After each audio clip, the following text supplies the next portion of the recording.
engkau tidak tahu, maka jangan engkau tertipu dengan keadaan orang-orang yang kelak di akhirat engkau tidak tahu apakah dia aman, apakah dia akan selamat dari azab dan siksa Allah Subhanahu wa taala. Jangan pernah tertipu dengan kejayaan dan kemakmuran yang dimiliki oleh orang-orang lain. Selalu ingat kepada Allah Subhanahu wa taala. Duduk di majlis-majlis seperti pada malam hari ini, yang dimana dikatakan bahwasanya ketika engkau duduk dengan orang-orang yang dimana dengan duduk dengan orang-orang yang beriman, kau duduk dengan sesama orang-orang yang beriman, yang dimana persahabatanmu, tempat dudukmu, tempat bergaulmu, tempat berkumpulanmu itu kelak di akhirat sesama sahabatmu dalam beriman kepada Allah, sesama sahabat dalam menuntut ilmu, sesama sahabat untuk menuntut ilmunya Allah Subhanahu wa taala. Kelak di akhirat itu kata Rasulullah bisa saling memberikan syafaat. Andaikan kelak di akhirat ada satu orang yang mau dimasukkan ke neraka atau dia telah dimasukkan di dalam neraka, diazab dan disiksa, tiba-tiba datang satu teman yang berkata, ya Allah, ya Rabb, orang ini dulu pernah sama-sama dia sholat bareng sama aku, dia sholat satu shaf denganku, dulu dia pernah sama-sama berpuasa dengan aku, buka puasanya bareng bersama aku. Karena berteman dengan orang soleh, berteman dengan orang yang beriman kepada Allah, maka itu bisa menjadikan syafaat. Walaupun kata Rasulullah dia telah disiksa sampai di betisnya, ada yang disiksa sampai betis, ada yang disiksa sampai perut, semua telah disiksa. Ketika orang tersebut bisa apa? Ketika orang itu ketika di dunia pernah berteman dengan orang-orang yang soleh, pernah sholat bareng, pernah puasa bareng, karena sesungguhnya teman bukanlah yang mengajakmu untuk ayo kita tiktokan bareng. Jadi banyak ibu-ibu ya, teman itu bukan yang mengajak engkau untuk memamerkan aurat. Teman bukanlah orang-orang yang membuat engkau melanggar apa-apa yang telah disyariatkan dalam Islam. Teman tidak mungkin akan mengajak engkau kepada perbuatan-perbuatan yang dimana engkau mengakui bahwasanya setan sebagai musuhmu, tapi engkau akan melakukan perbuatan-perbuatan tersebut. Perbuatan apa? Perbuatan yang disukai oleh setan, yang dicintai oleh setan. Nah, majelis-majelis seperti ini, majelis-majelis yang menambah kekhawatiran di dalam hati agar tidak pernah merasa aman dan mendapatkan dari azab dan siksa Allah Subhanahu wa taala. Karena banyak daripada kita di luar majelis-majelis ilmu, atau banyak daripada kita bertakwanya cuma di sini saja. Malam hari ini di sini bertakwa, di sini malam hari ini di tempat ini khusyuk. Nanti pulang dari sini hilang takwa kita. Pulang dari sini hilang khusyuk kita. Pulang dari sini hilang adab kita orang. Pulang dari sini hilang akhlak kita orang. Emang tempat bertakwa itu hanya di majelis ilmu? Emang tempatnya takwa itu cuma di masjid? Emang tempatnya takwa cuma di Mekah?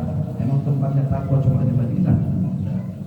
Ittaqullah aina kuntum, bertakwalah Allah dimanapun kau berada.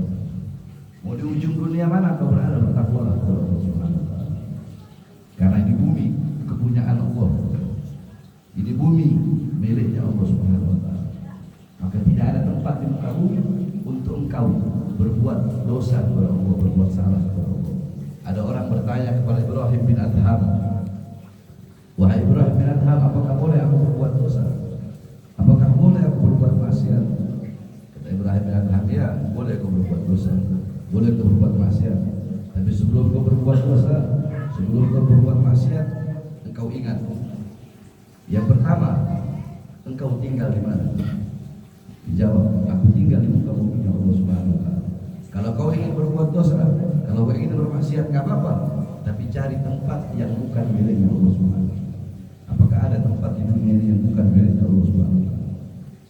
Nah, terus kata Ibrahim bin Adham yang kedua, ingatlah bahwasanya Allah Subhanahu wa taala selalu melihatmu. Maka apakah pantas engkau berbuat dosa di tempat yang dimana tempat itu miliknya Allah, kemudian Allah selalu melihat perbuatan dosa-dosa itu.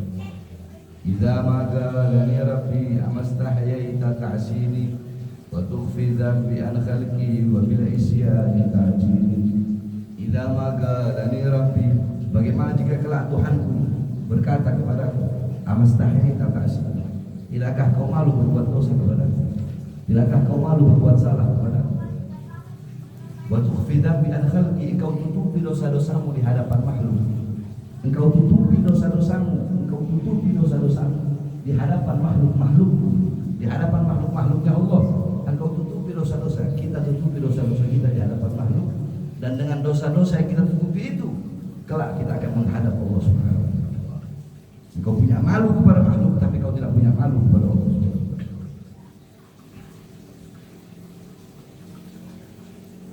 Engkau punya malu kepada makhluk, tapi kau tidak punya malu kepada Allah Subhanahu wa taala.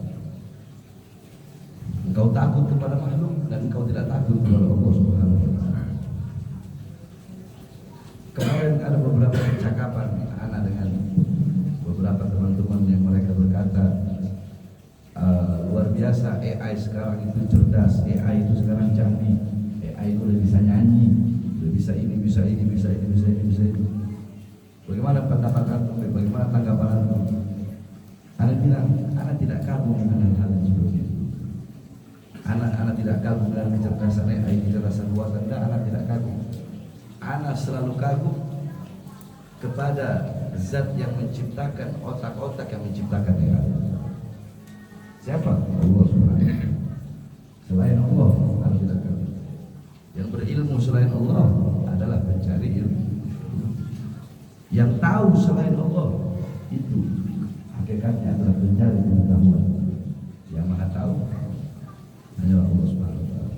Bahkan di balik prasangka-prasangka kita, di balik ketidaksukaan kita, di balik kebencian kita kepada suatu perkara yang menimpa kita, kita benci kepada hal tersebut. Hal yang menimpa kita itu kita benci, tetapi hal itu baik bagi kita tanpa kita tahu.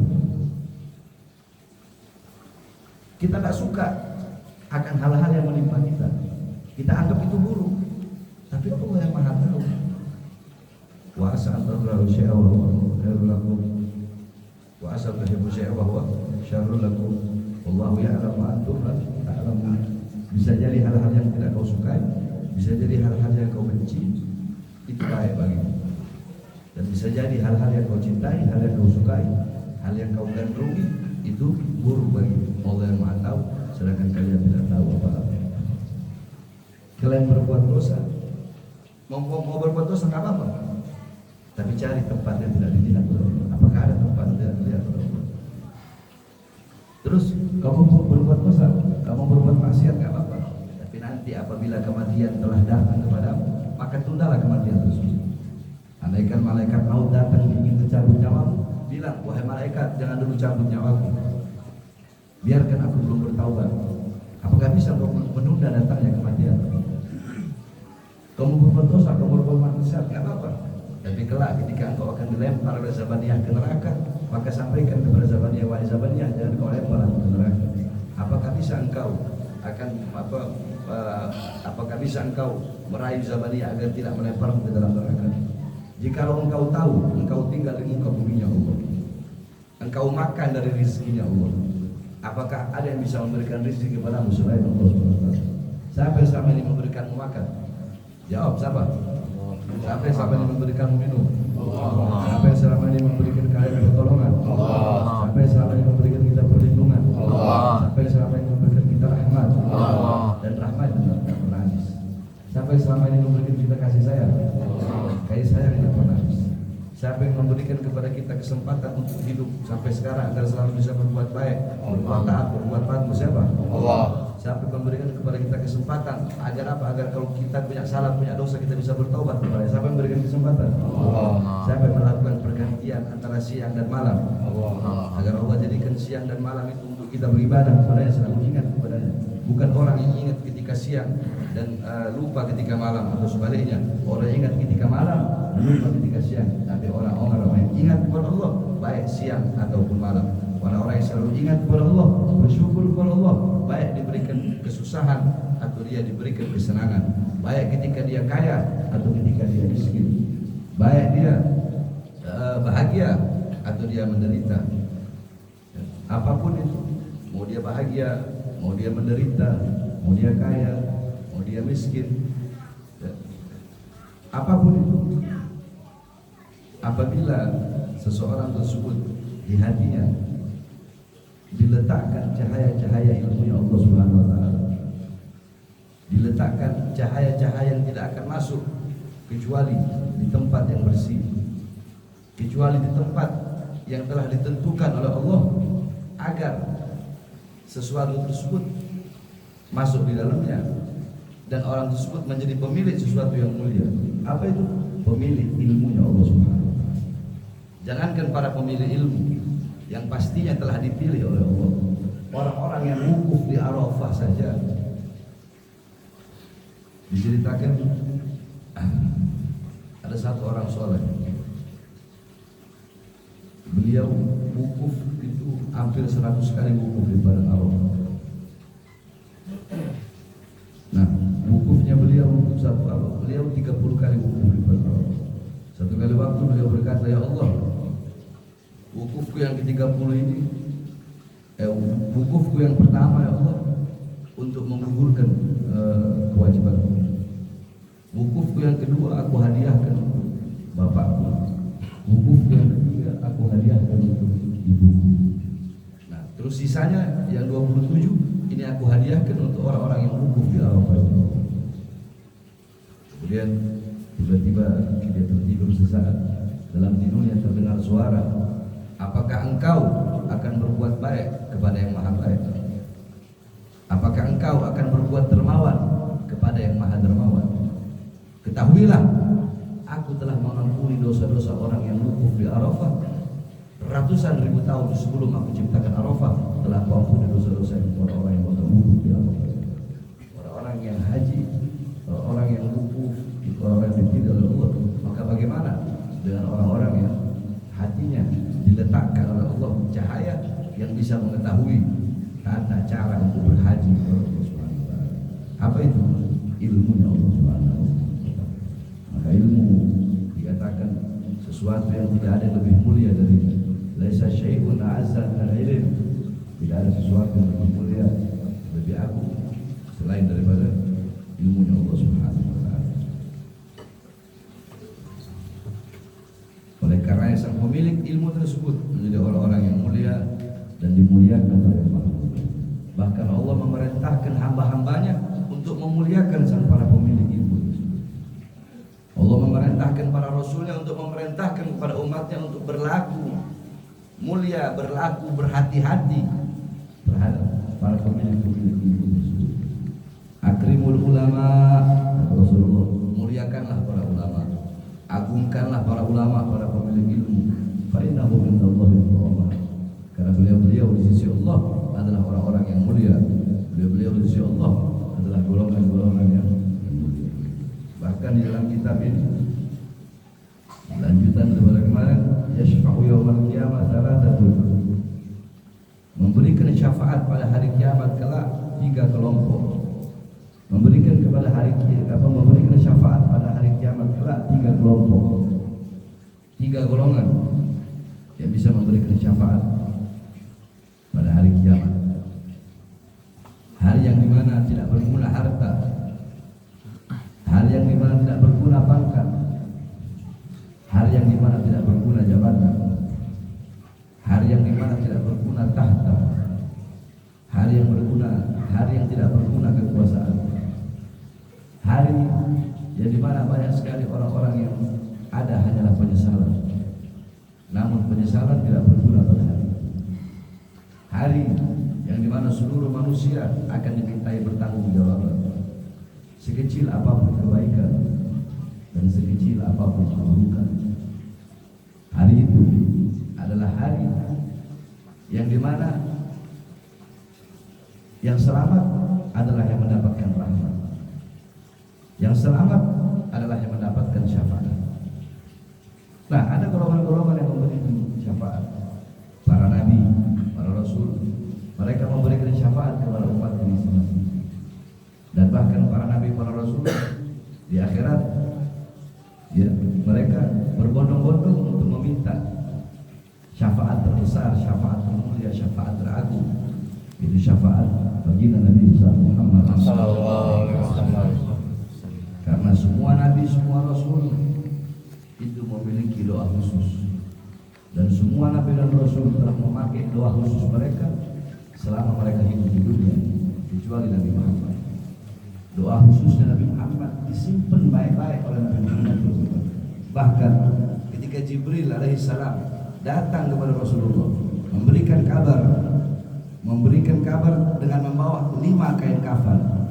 Kata Jibril, 5 kain kafan ini, yang satu untuk wahai Muhammad, yang satu untuk Khadijah, yang satu untuk Ali, yang satu untuk Fatimah, yang satu untuk Hasan.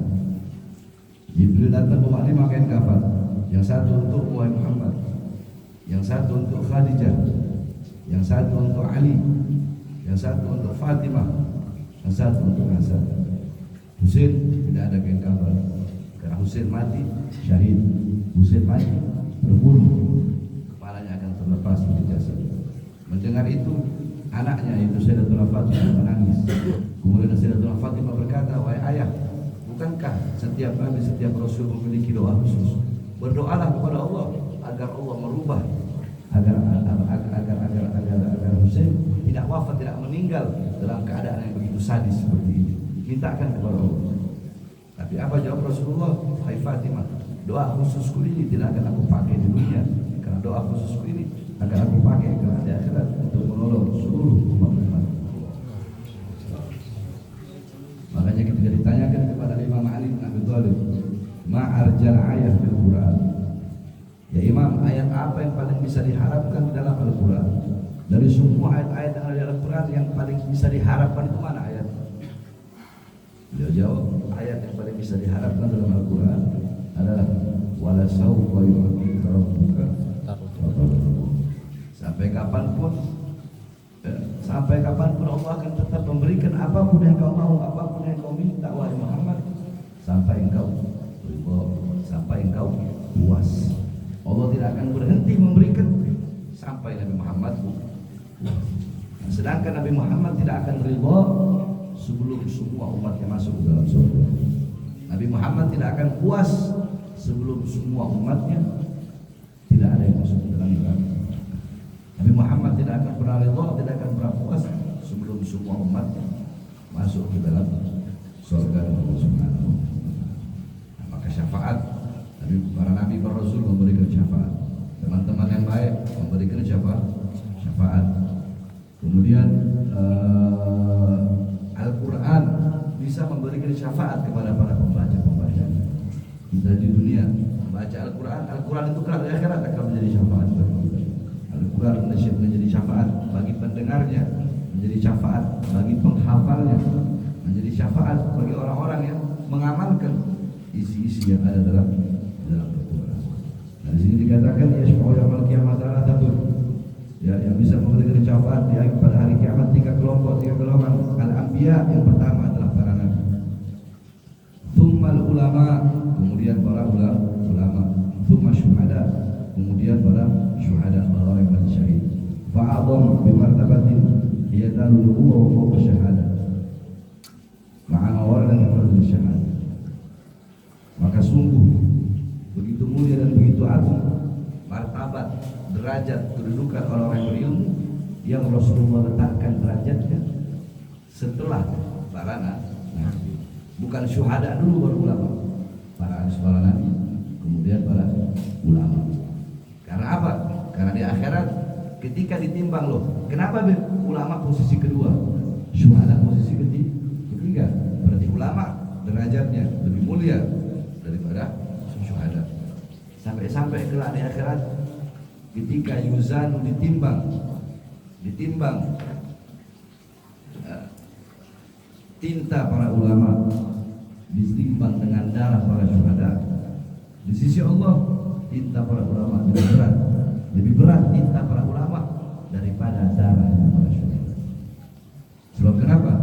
Tinta para ulama lah yang menjadikan orang itu tahu seperti apa hukumnya berjuang di jalan Allah, seperti apa hukumnya berjihad di jalan Allah. Tinta para ulama lah yang menghilangkan kebodohan.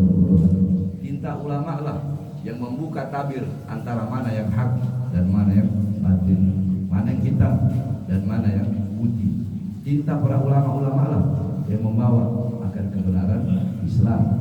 Tinta para ulama lah yang menjaga akan kemurnian daripada ajaran Islam. Makanya tinta para ulama lebih berat di sisi Allah, lebih mulia daripada darah para syuhada. Sehingga ulama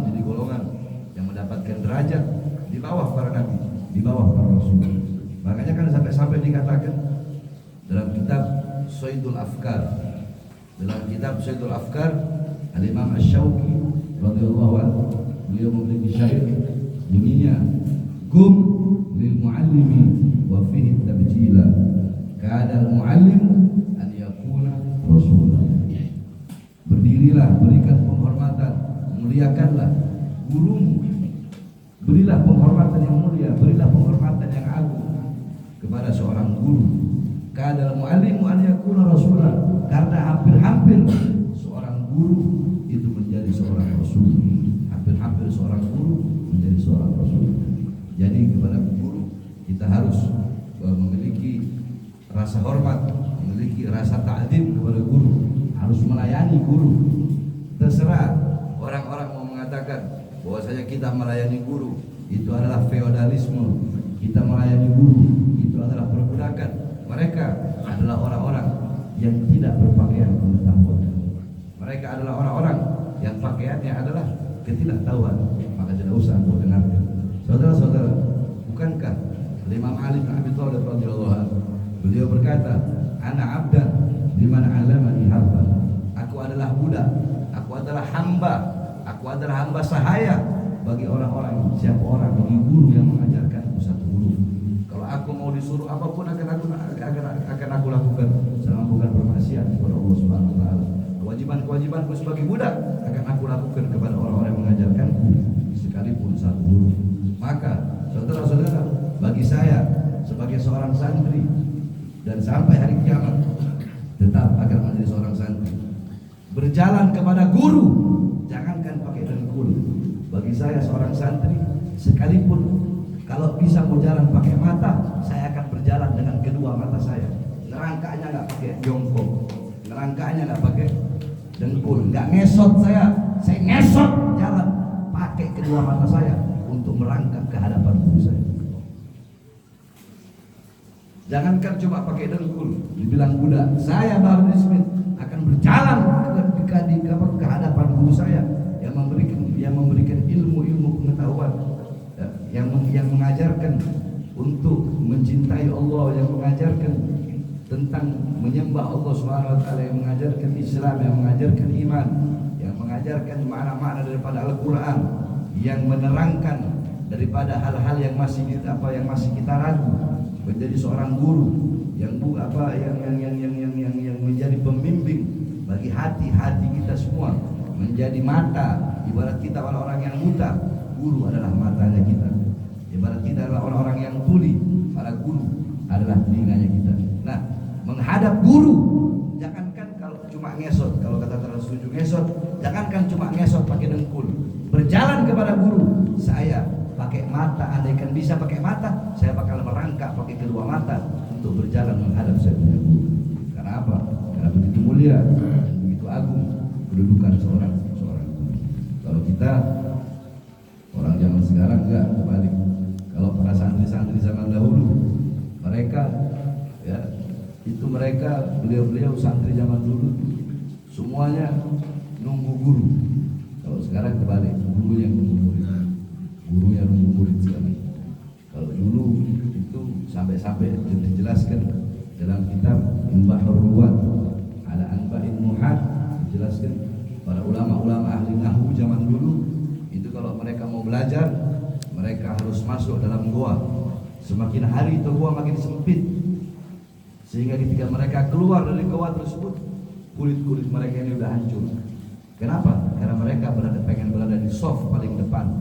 Soft di paling depan ketika mereka belajar kepada guru. Ada yang sengaja tidur di kandang kuda, ada yang sengaja tidur di kandang kambing, ada yang sengaja tidur di kandang keledai milik guru-gurunya. Kenapa? Karena agar bangun lebih cepat sehingga berada di soft paling depan ketika mereka sedang mengaji dan sedang menuntut ilmu kepada seorang guru. Ada orang murid ngasih amplop kepada guru. Jangankan cuma amplop yang isinya cuma berapa, nyawa jiwa kita orang santri pada kasih buat guru. Harta nggak ada apa-apanya. Harta nggak ada apa-apanya. Karena apa? Karena guru telah mengajarkan, menjelaskan dan menerangkan bahwasanya sholat sunnah 2 rakaat ya, lebih utama, lebih mulia daripada dunia dan istri. Guru yang selalu menjadi penjaga ketika hati kita udah mulai sedikit lupa kepada Allah, guru yang selalu ingetin, ingat taklim jangan lupa ente ibarat kata lilin yang udah mau mati, di sebelah ente ada lilin. Setiap ente mau mati, apinya mau mati, ini api yang satu kasih ke ente nyala lagi. Setiap mau ente mau mati, ini api yang satu nyalain enggak. Ini guru ente, api yang selalu menyalakan. Setiap ente mau mati, dinyalain lagi. Ente mau mati, dinyalain lagi. Jadi dia bukan hanya ngelihat zahirnya ente saja, tetapi seorang guru yang benar-benar guru, dia memiliki hubungan batin dengan itu orang. Dia memiliki hubungan batin. Nah, guru nyawa jiwa kita kasih kalau buat para guru.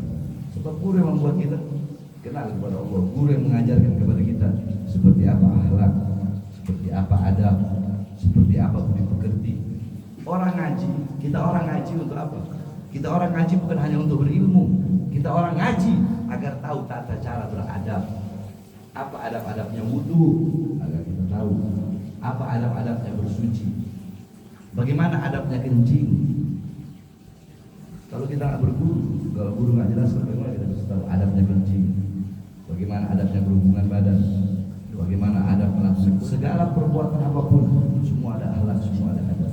Kita berilmu bukan hanya kita ngaji, bukan hanya untuk berilmu, tapi kita ngaji agar kita bisa menjadi orang-orang yang beradab, agar kita bisa menjadi orang-orang yang berakhlak, agar kita bisa menjadi orang-orang yang mengikuti daripada ajaran baginda Nabi Muhammad sallallahu alaihi wasallam.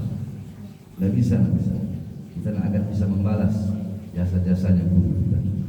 Jasa orang tua kita jangan bisa kita balas. Bagaimana dengan jasa guru kita? Sedangkan orang tuamu itu ada 3. Pertama adalah orang tua yang melahirkanmu, bapakmu. Kedua adalah orang tua yang anaknya kau ambil sebagai istrimu, yaitu mertua. Ketiga adalah orang tua yang mengajarkan, yaitu kau punya guru. Imam Al-Iskandari radhiyallahu anhu beliau berkata, "Uqaddimu syaikhi ala abi." Aku lebih mendahulukan guru daripada ayahku.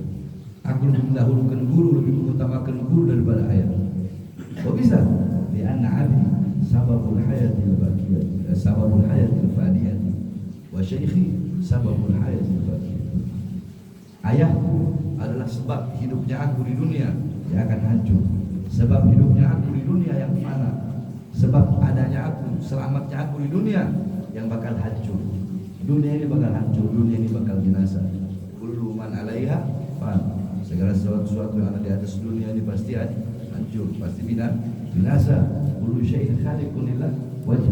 Segala sesuatu zat apapun, wujud apapun, bentuk apapun akan musnah, akan hancur kecuali Allah Subhanahu wa taala. Nah, segala sesuatu yang ada di atas dunia ini pasti akan hancur. Segala sesuatu yang ada di dunia ini pasti akan binasa, pasti akan hancur. Ya, pasti akan hancur, pasti akan binasa. Anak tak bakal selamanya sehat, ada masanya sakit. Ya. Kita orang daun yang hijau tidak bakal dia hijau terus. Ada saatnya dia menguning. Nanti kalau dia udah menguning, dia akan gugur. Maka apa yang kita mau sombongkan di hadapan Allah Subhanahu wa taala? Apa yang kita sombongkan di hadapan Allah Subhanahu wa taala?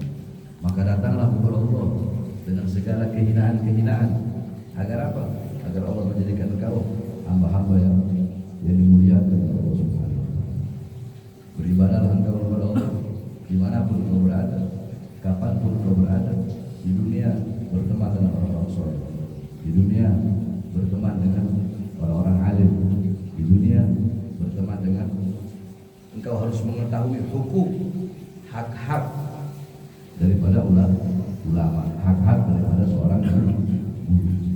Kalau kita tidak tahu hak-haknya seorang guru, maka kita tidak bisa disebut seorang mukmin. Bagaimana kita bisa disebut santri? Kalau namanya seorang santri itu pasti dia tahu akan hak-hak daripada guru. Jadi buat guru jangankan cuma ngasih amplop Kenapa? Karena kita makan bersama-sama. Orang-orang yang nggak tahu dunia pesantren lebih baik diam. Kalau kalian tidak tahu tentang dunia pesantren, maka lebih baik mending diam. Kalian ini ngurusin dunia, terus kalian mengurusin pesantren yang notabene setiap hari ngurusin urusan akhirat, dunia akhirat. Bagaimana mungkin ente yang lebih banyak membuat tayangan-tayangan membuat orang lupa dan lalai kepada Allah? Bagaimana mungkin mau dibandingkan dengan pondok pesantren yang setiap hari memberikan ilmu-ilmu yang bisa menghidupkan hati-hati orang yang mati? Sedangkan tayangan ente orang banyak yang membuat hati-hati yang hidup jadi mati. Pondok-pondok pesantren membuat hati-hati yang mati jadi hidup. Ayo anak tanya, apa orang jawab semua. Banyak orang sekarang yang membanding-bandingkan pondok pesantren. Anak tanya, di luar sana yang paling banyak jadi maling, yang paling banyak jadi koruptor, mereka dulu mondok apa enggak? Nyantren apa enggak?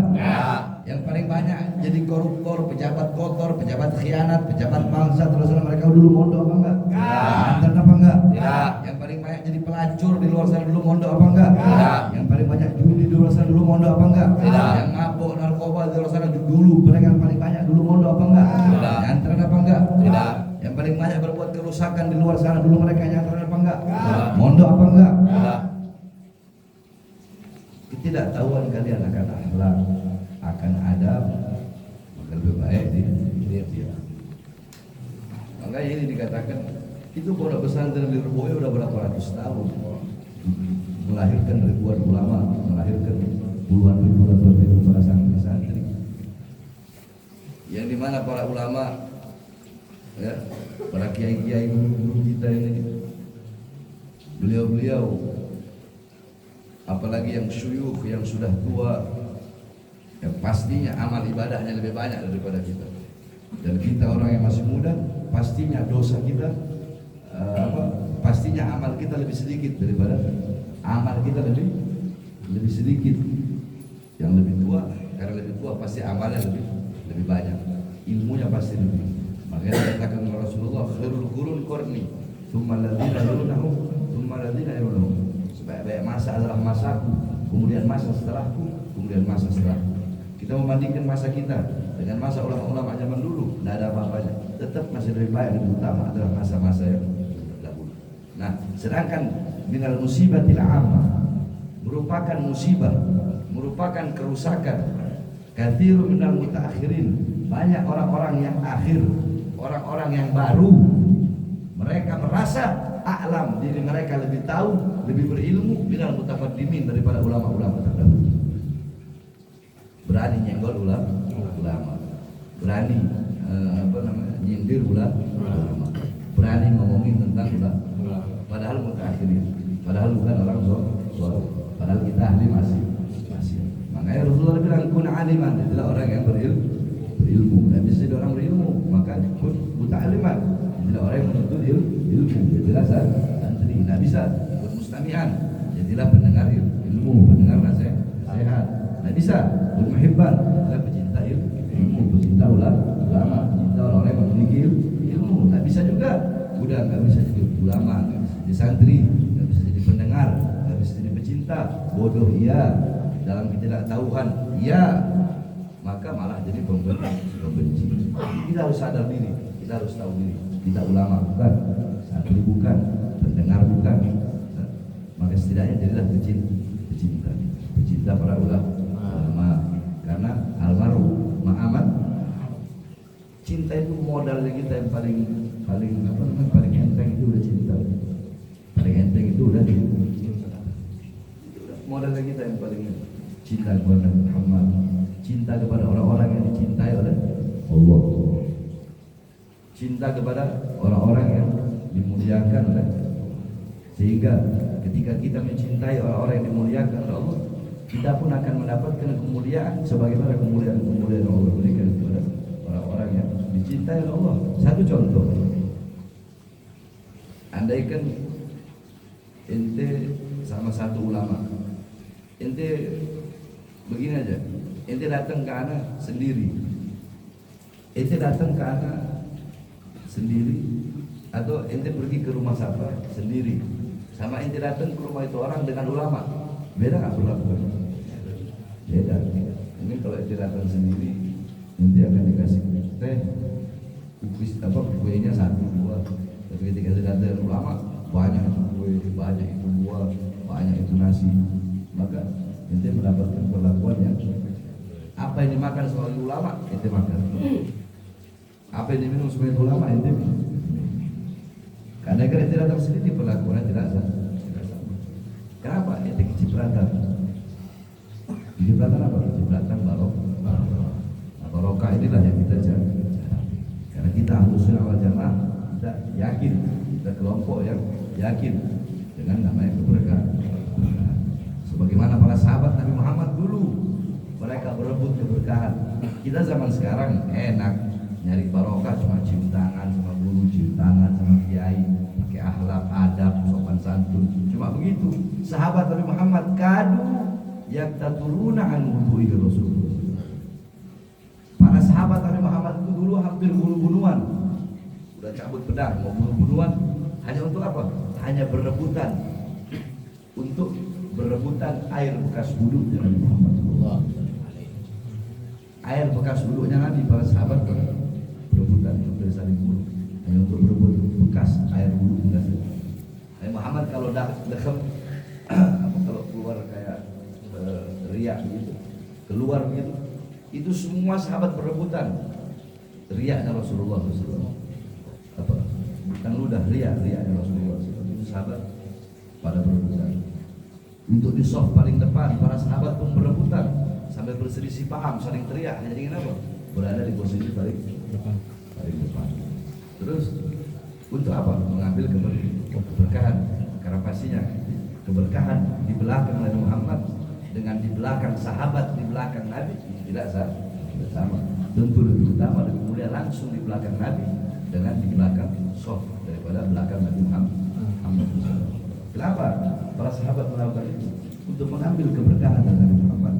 Bahkan bukan cuma itu, Malik ibn Sinan pernah mengecup darahnya Nabi Muhammad. Mengapa? Untuk mengambil barokahnya Nabi Muhammad. Abdullah bin Zubair pernah minum darahnya Nabi Muhammad. Nah, ada sahabat yang pernah tidak sengaja meminum air kencingnya Nabi Muhammad Rasulullah. Kemudian Rasulullah bilang, kemana kau buang air kencing? Kemana kau buang? Itu air kencingku. Kemudian dia berkata, ya Rasulullah, aku tidak pernah merasakan air seumur hidupku yang lebih segar daripada air ini. Saking segitu, kan? Ketidaktahuan kalian akan hal-hal seperti itu, maka lebih baik diam. Nah, seorang guru adalah umara'ur Rasul, kepercayaannya Rasul. Para ulama adalah kepercayaan Rasul. Andaikan kepercayaan Rasul itu para pejabat, andaikan kepercayaan Rasul itu para pengusaha, kepercayaan Rasul, ya kita akan beradab seperti itu. Cuma karena kepercayaan Rasul adalah para ustadz, para kiai, para guru agama, maka kita harus berakhlak dan beradab. Nah, mungkin kita menyamakan para ulama dengan orang-orang yang bukan ulama, orang bodoh kita. Ya, nggak mungkin kita sama kadar kita, enggak, pasti beda. Karena itu maka jangan jauh dari ulama. Terserah orang mau bilang seperti apa. Kalau ada yang bilang kenapa jalan pakai apa? Pakai dengkul. Oh, jangan pakai dengkul. Kalau bisa pakai mata, saya mau jalan pakai mata untuk menghadap guru. Ngapain kasih amplop ke guru, ke kiai? Jangankan kasih amplop, nyawa jiwa saya kasih buat guru sama kiai saya. Kenapa? Indonesia belum ada. Indonesia belum merdeka. Belum ada Indonesia, belum ada Pancasila, belum ada UUD 45, belum ada Bhinneka Tunggal Ika, belum ada Merah Putih, belum ada NKRI, belum ada tentara, belum ada polisi, belum ada apa-apa. Yang ada pondok-pondok pesantren, surau-surau, majelis-majelis. Tengah malam para santri memegang pena, para santri memegang kitab, menangis takut kepada Allah. Siang para santri memegang pedang berjuang untuk melawan penjajah. Agar apa? Agar terbuka gerbang kemerdekaan Indonesia. Maka kami sampaikan kepada siapapun, kalau mau hina silakan hinakan. Hina kami para santri, tidak apa-apa kalian hina. Hina kami para santri, hina kami para penuntut ilmu, tapi jangan hina para guru-guru kami, jangan hina para kiai-kiai kami, jangan lecehkan, jangan rendahkan pondok-pondok pesantren kami, jangan hinakan kemuliaan dan keagungan guru-guru kami, kiai-kiai kami. Hina pribadi kami, silahkan hina kami, tapi jangan hina para ulama kami. Kalian hina para ulama kami, kami santri akan bangkit untuk melawan sampai titik darah penghabisan. Tidak ada. Bukan hanya NKRI yang harga mati, ulama juga harga mati. Bagi kami santri, ulama adalah harga mati. Pondok pesantren adalah harga mati. Karenanya selalu sibukkan diri kita di perkumpulan-perkumpulan yang lebih duduk dengan orang-orang yang lebih agar mendapatkan kemuliaan. Sedangkan kemuliaan itu, keagungan itu adalah sebab daripada kelak di akhirat kita bisa duduk berkumpul dengan yang mulia yang agung bagi Nabi besar Muhammad sallallahu alaihi wasallam. Rabbi barfa'na barakatuh wa lana astaghfiruka amin nabi tariqati wa ma'afati min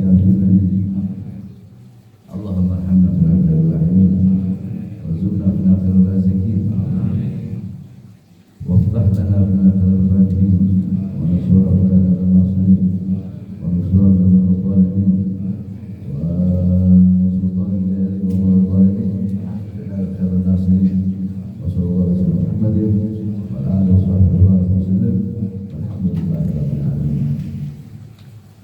Ya Rabbana tarafna bi'annana tarafna wa annana asrafna ala laka asrafna fadum alaina qawma absir kulli hawma wastur lana awrati wa aminir rawhati wa firri walidina wa firri wa mauluhina wa bali wal ihwani wa sairil bilani kulli lima'am hauni abdin awsulah wal muslimina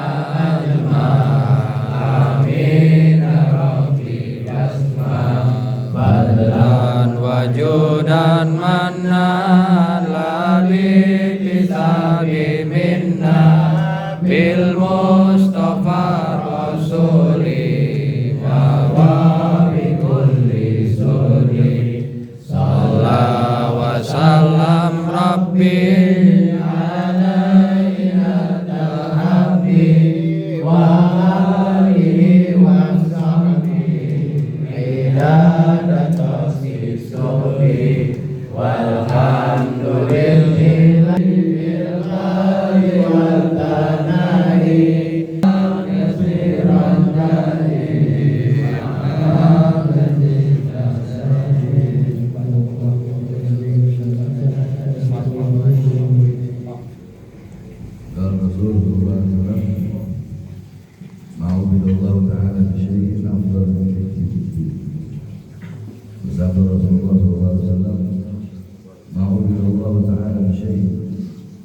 tidak ada sesuatu penghambaan kepada Allah, tidak ada sesuatu ibadah kepada Allah yang lebih mulia, yang lebih utama selain daripada fikih, pemahaman terhadap ilmu agama wala faqih wala itu. Dan tidaklah seorang satu fakih, satu orang yang paham dalam urusan agama asyaddu ala syaitan, itu lebih berat bagi syaitan untuk menggodanya min alfi abid, daripada 1000 daripada ahli ibadah. Wali kulli syai'in iman, bagi setiap sesuatu itu ada tiang. Wa imanu hadzal din, dan tiang daripada agama itu al-fiqh, yaitu pemahaman dalam urusan pemahaman dalam urusan agama. Wallahu a'lam. Maulaya shalli wa sallim sallim daiman abadan ala habibika khairil khalqi kullihim wa habibul ladzi turja syafa'atuhu fi kulli hawlin minal ahwali mutlaqan ya Rabbi bil Mustafa lil maqasidana waghfir lana ma madha ya wasi'al karami ya arhamar rahimin ya arhamar rahimin ya arhamar rahimin ya minal muslimin. Semua pada makanan, insyaallah kita semua dapat keberkahan. Amin.